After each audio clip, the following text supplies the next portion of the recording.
Eno najbolj dinamičnih limuzin v srednjem družinskem razredu je že po 2 letih doletela prenova.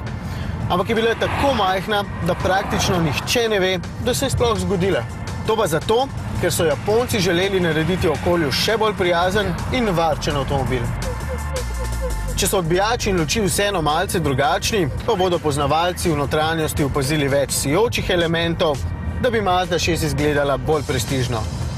Vendar ne rabi ugajati najbolj zahtevnim, saj so njena ciljna publika družine, vozniki pa moški, ki dejansko uživajo v vožnji. Zato se še vedno lepo pelje tako naravnost kot skozi ovinke, položaj za volanom pa je tudi perfekten.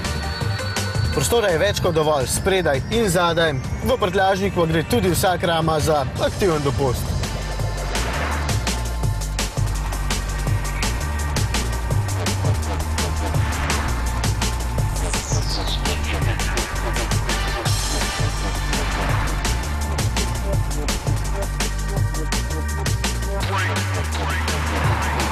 Po novem najšibkejši dizelski motor nosi oznako CD129, kjer številka pomeni število konjev. Sedaj ima osnovni agregat 2,2 litra prostornine. Sicer ni med najbolj tihimi, je pa pohvalno varčen.